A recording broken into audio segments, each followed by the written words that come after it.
if you guys have been watching this channel for a while, then you will know that about 2 months ago, a month and a half ago, I won a book.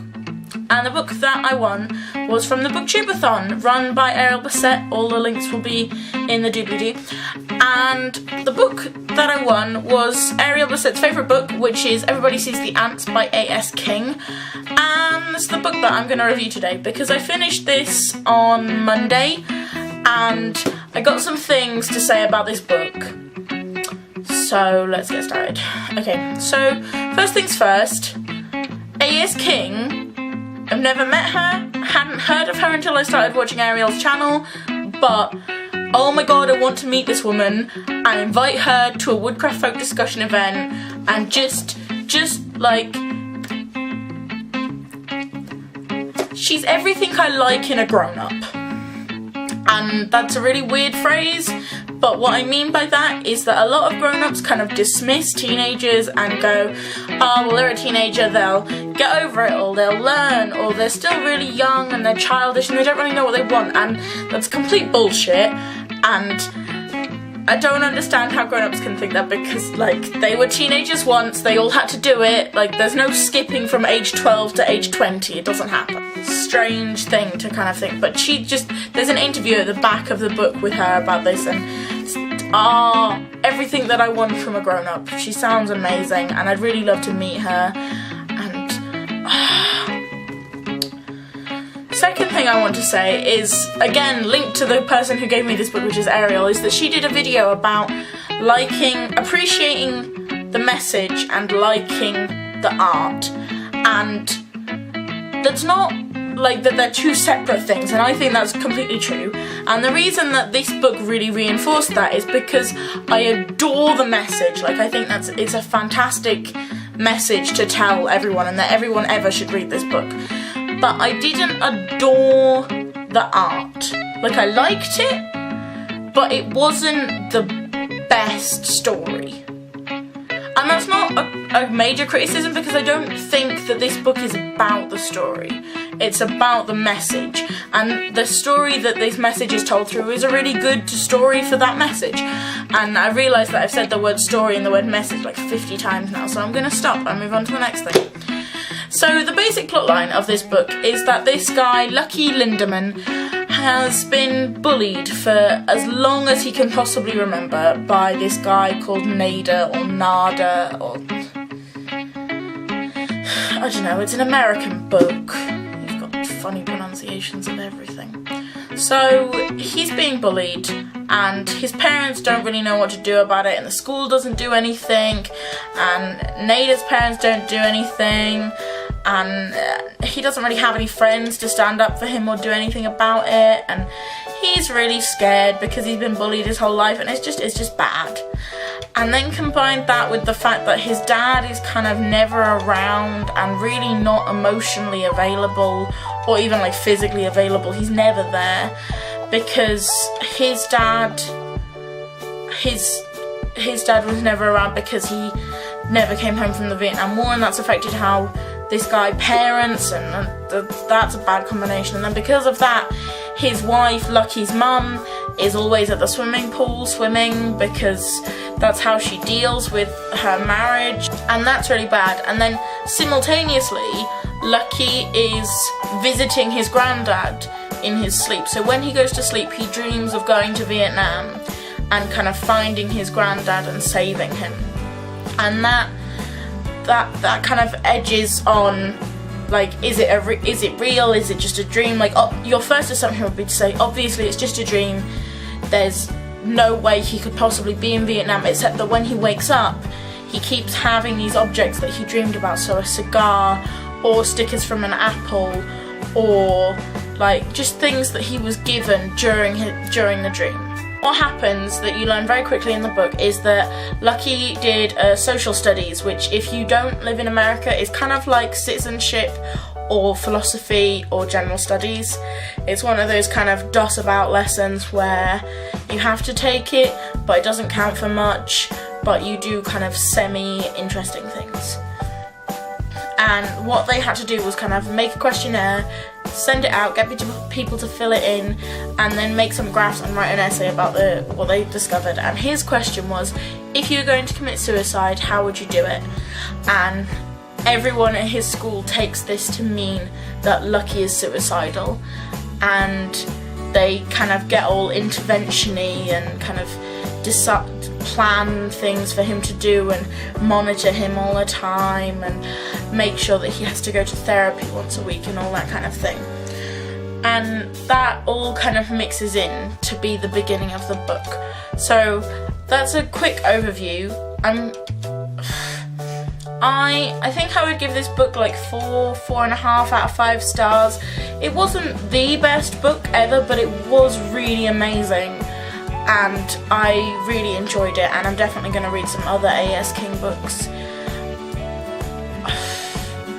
But I think that is the end of the non-spoilery section, because what I really want to talk about is the stuff that is spoilery, because that's where it gets interesting. So if you haven't read this book, I would advise you to go and get a copy. I haven't ever seen it in my local Waterstones, but I'm certain you can get it on the website and Amazon, and if you're American, then I know the Barnes & Noble will have it, because apparently Barnes & Noble has everything. So get this book, read it, come back and watch the rest of this video, flail about on the floor about the message in this book, because oh my god. So yeah, and I will see you non-spoileries next time with a new video. Bye!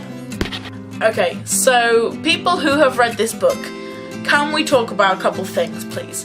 So, first things first, the first point in this book where I actually liked a character was Ginny. Because I really didn't like any of the other characters. Like, not that I disliked them as characters, like, I thought they were well-rounded and three-dimensional and really intriguing, but as human beings, I didn't like any of them. And then you meet Ginny, and she just, she's wonderful. And the first point at which I realised how amazing she was is she walks up to her friends and she does the best pun ever. And if you know me in real life, you know I am a fan of a pun. Like, you want to get on my good side, tell me a cheese joke or a pun, and we're friends. So she walks up to her friends and says, I got lucky. Like, the puns, guys, puns. Puns. Everyone should always have on hand a good pun. On top of that, on top of being absolutely cool and amazing, she says the word vagina a lot. Like, in a YA book, they use the word vagina, which is a ridiculously stupid thing that people never talk about. Like, how many times have you seen the word dick or cock or penis in a book? Or in real life? I'm guessing quite a lot, because everyone uses it, like, all the time. And then think about how many times you've heard someone casually say vagina or twat or cunt, and not in an offensive term. Like, not in a really, they said cunt kind of thing, in a, like, talking about a vagina way. Because it never happens. And this is a character in a YA book who's doing a play of the vagina monologues. If you didn't know, the Vagina Monologues is a real play. It's amazing. I've never seen it actually performed, but one of the youth group that I work with did a workshop on it where loads of my friends read out different sections, and it was hands down the funniest and saddest and most truthful and beautiful thing I've ever heard. It was wonderful. And just, there's, this book, it was so good. I loved that. I thought that was fantastic. And the fact that she kind of really talks to him about why sex for the first time is not very good. Like, she doesn't do it in brilliant detail, but she does it in pretty decent detail and explains it in a way that he understands, which I really liked. And that was really interesting. And I was always, okay, and separate from Ginny and her, like, amazingness, is the whole dream thing where he wakes up with all of these things that were in the dream. And I don't... Is it magic? Is it really happening? Because I think it must be, because at the end he has the wedding ring, and if it wasn't real that wouldn't happen. So I think that must kind of been some surreal magic thing. So maybe he was sleepwalking, but then where did he get the wedding ring from, and the cigar, and it makes very little sense. So it must be some sort of magic thing, which is really strange. And I kind of want to know where his granddad was. Like, was his granddad alive right up until then, or had he been dead for a long time and this was just his way of saying goodbye? And that was all very strange. There were a lot of things about this book that I found, like I said at the beginning, the messages in this book were fantastic, and I really think that this is a book that should kind of be studied in English classes, because there is actually a lot of symbolism and a lot of messages that are hidden in this book, and I think that's really cool. And a lot of that was about like what it means to be a man and what it means to kind of be masculine, and I thought that was really, really interesting, because a lot of books with male protagonists kind of don't explore that very much. They just kind of stick with their guns about being male as being macho and all of this crap, which is just not true. And I found that all really interesting. But like I said, there wasn't really any characters that I liked other than possibly Grandad Harry and Ginny, because I didn't really like Lucky. I found, like, as characters, like I said, I thought they were all really well-rounded and believable characters, but as a person I didn't like Lucky. I found him annoying and frustrating and childish and I disagreed with him about a lot of fundamental things, and that is the major issue that I had with his dad as well, and to a certain extent his mum, because I am what I call an international pacifist, which means that I don't believe in war, and I don't like the army or the navy or the armed forces at all, really. I don't think they're a thing that countries should have. And so the kind of sworn dedication that anyone who serves in the army is a hero is not really something that I believe, and he very adamantly does believe this, and that was a thing that I found very difficult to kind of get on his side about, because it's something that I just don't believe, which was interesting and a very strange way of looking at things. But that's not to say that I don't think the fundamentals of why Lucky believes that aren't legitimate. So I think the real reason that he thinks that is because his grandfather disappeared, and I think it is a horrible thing to know that someone you know has gone to war and just doesn't come back, and that's not necessarily that they died, but that just that you don't know what happened, and that is a horrible thing, and it's part of the reason that I really dislike armed forces and conscription and enlistment and things like that, because they trick people into believing that this is something that is good and should be done, when actually it spoils your world and kind of turns your life on its head quite a bit, and they kind of the world makes it seem like the army is good, and actually the consequences that it has are a much larger ripple effect than you're ever led to believe until it's too late. So I found that a very odd experience to read and kind of be made to feel like I'm supposed to be rooting for the soldiers that fought in the Vietnam War, when actually I really don't, because I don't root for soldiers. I don't know.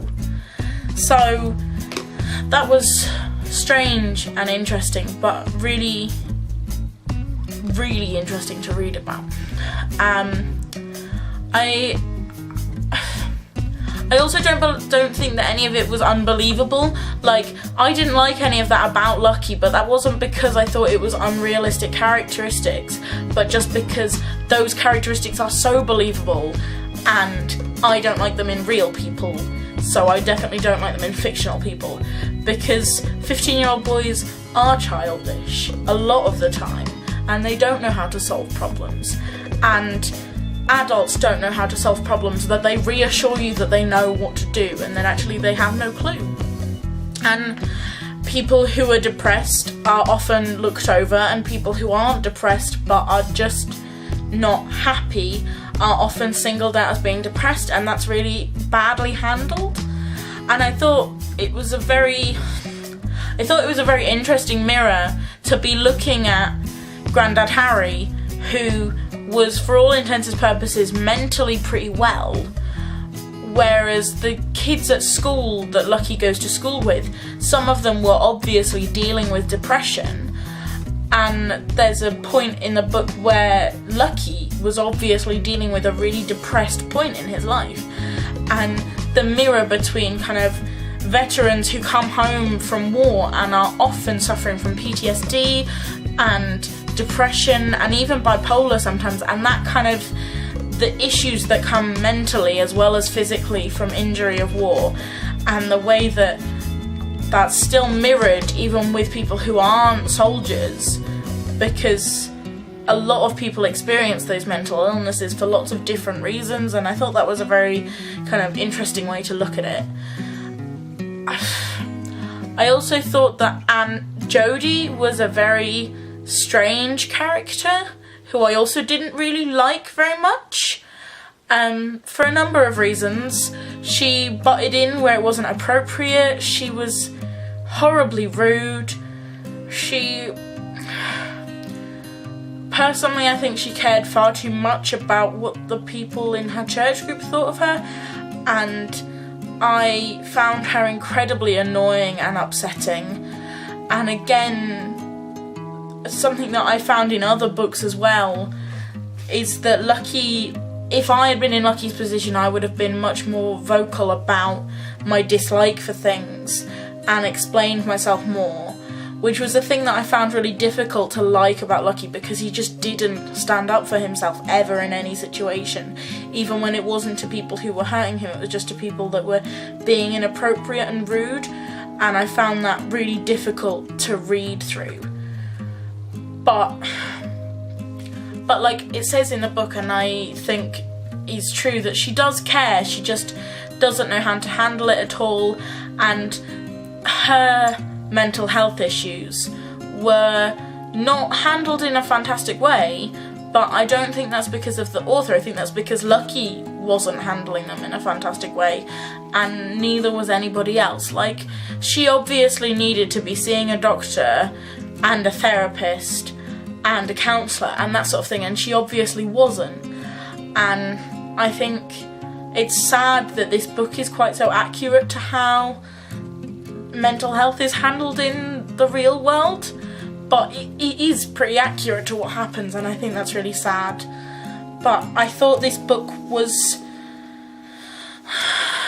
really well written and really good, and especially the title, Everybody Sees the Ants, is about the ants that Lucky sees throughout the books that kind of are his internal critic, but also his kind of internal monologue, that are saying the things that he doesn't even let himself think, and that they make things worse for him, but they also make things better, and they're a person that he can talk to and a reason that he can have for why things happen. And I liked that metaphor for kind of stuff going on in your head is the ants, and I liked Grandad Harry saying everyone has them. Everyone who's ever had anything bad happen to them, or who's ever done anything bad, or who's ever known anyone to have something bad happen or do something bad, suffers from seeing the ants.